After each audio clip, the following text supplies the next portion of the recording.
Okay, hi Kieran, it's me here, like what I said I was going to be. Okay, so generally, it's too quiet. You need a background ambience all the time. So it needs to be like I don't know where it's set, but you need to have some sort of mechanical ambience.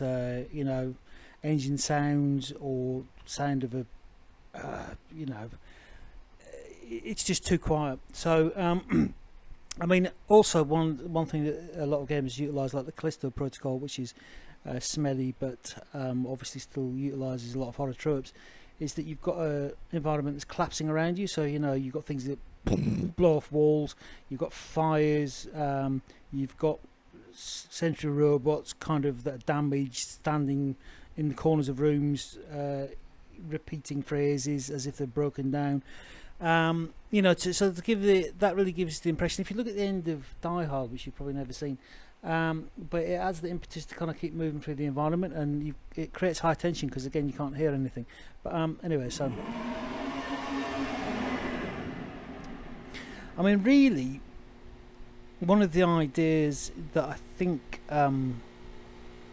beyond this actual submission is that you've got a trail of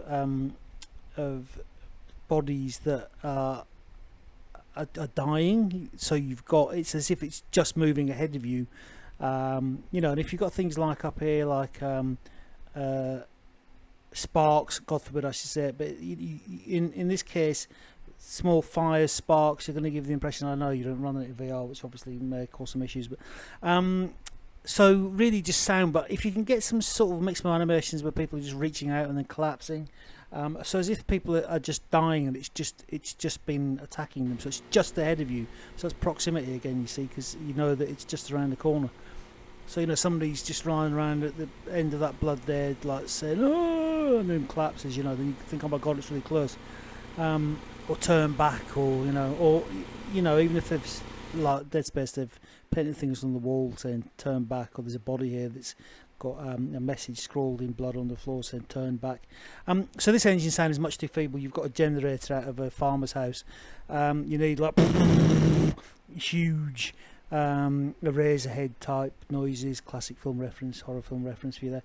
And ideally I suggest you've got something moving on this central, just even if you just find some stock animated machinery, just something that's chugging or moving, or like a flywheel or something on this central area, would just something that, so that you know where the noise is coming from, and make a really loud noise.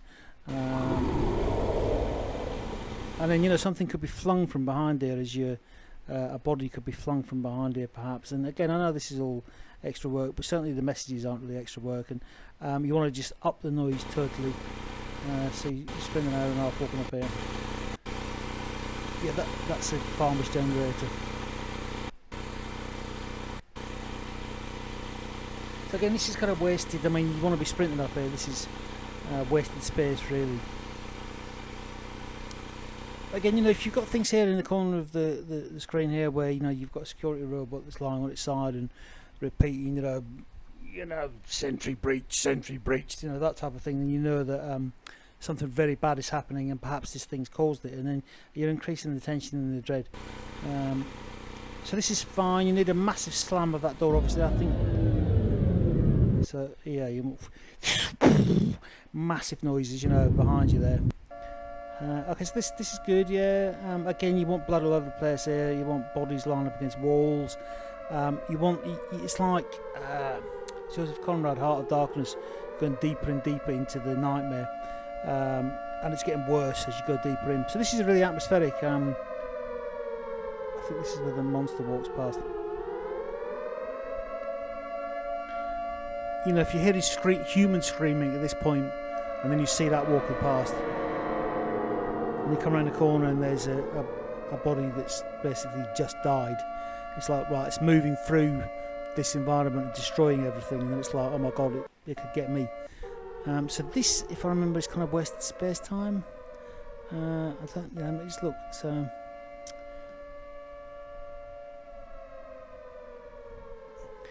Yeah, I mean, you know, a classic one that is an Outlast is that you know, it's a classic horror technique where you think somebody's dead, and then when you get close to them, they suddenly reach out, yeah, help me, you know. And if you do it correctly, it scares the crap out of you. So, but again, these are all canned animations that you'd have to get off Mixamo that are not really necessary for the submission. Um, So here again, your footsteps sound like a ballet dancer mincing across a restaurant. So you want to be getting. I mean, even if you go into Resident Evil 2 remake and just actually some of the videos and record some of the sounds that they're using and the ambience that they're using, and just reuse it for this, because this is an educational submission. So you know you're not infringing copyright. So just, you know, maybe use the sound from the actual masters, really, because that again, it's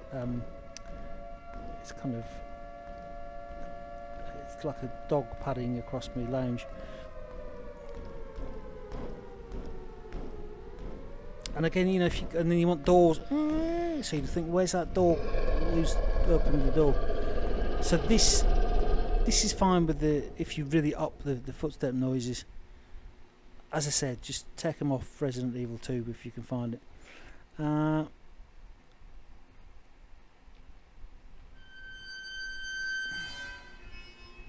You know, and you can punctuate this with screams of humans, you know, so that people that have been, that is, even if sounds of punching or, you know, make it unpleasant, you know. Obviously steam coming out of walls is always a good one for suddenly steam bursts out of a wall, when, you know, so you're misdirected there by looking at that thing walking past, and perhaps then, you know, a really good technique of misdirection then is for steam to come out of this wall and make it jump out of your skin. I don't know what's happening here. This really confuses me. It's something to do with the white boxing in UE5. It's sort of reconstructing the geometry as you walk through it. Very odd. Don't know what's happening.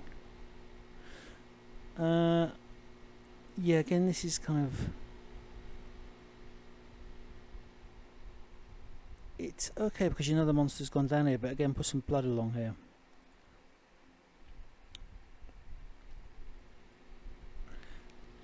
You know, this is kind of wasted space. You don't need this space.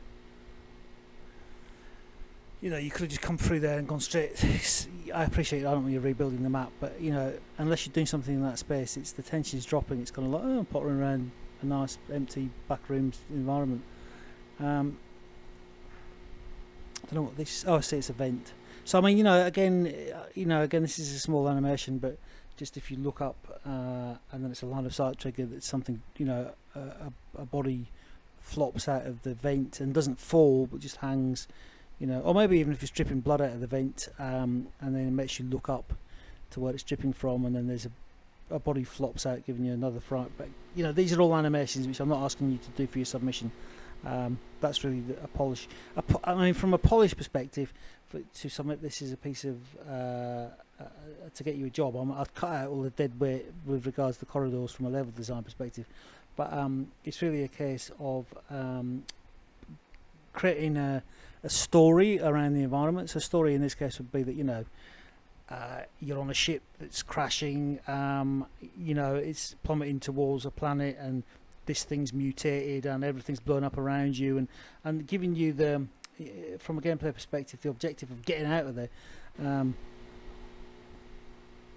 this is what I was saying, you know, you can have bodies stuck on the end of around corners that suddenly pulled away very swiftly.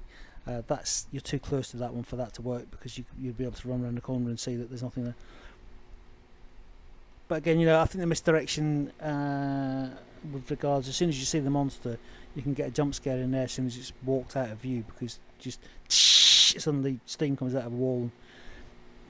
So this is really interesting, because I mean, what I'd suggest here is that you need to see the monster immediately. But what I'd suggest is that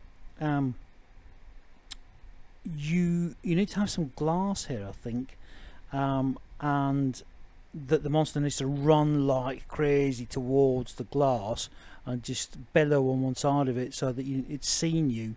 I can't quite think of how you'd make it not see you if there's a button that tints the glass, but obviously that's, you know, loads of work. So I'm just thinking of a way where it sees you and then loses interest and potters off again, and then it's like, oh right, God, it's in that room and it's patrolling. And also, it's probably too dark. You need to lower this central column so you can see where it's going. You know, you can't really see where you're standing here. This is completely pitch black. And you need to clearly, I'll probably put an exit sign above the area where you need to go through. So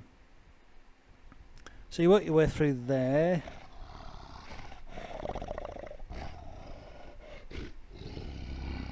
Yeah, I mean, you know, that's scary stuff. That's the first time you've been kind of really in proximity with it, which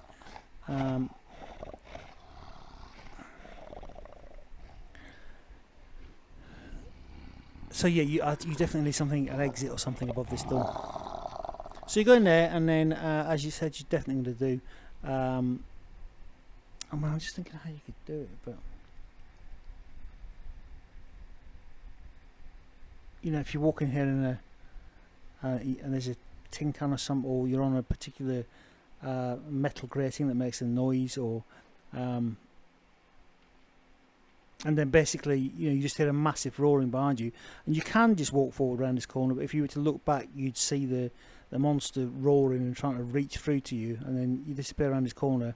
And yeah, you could, if it's reaching through you and trying to get you, and then do you need this is the exit level, isn't it? It's reaching through to try and get you, and then as soon as you disappear out of sight, it retracts again.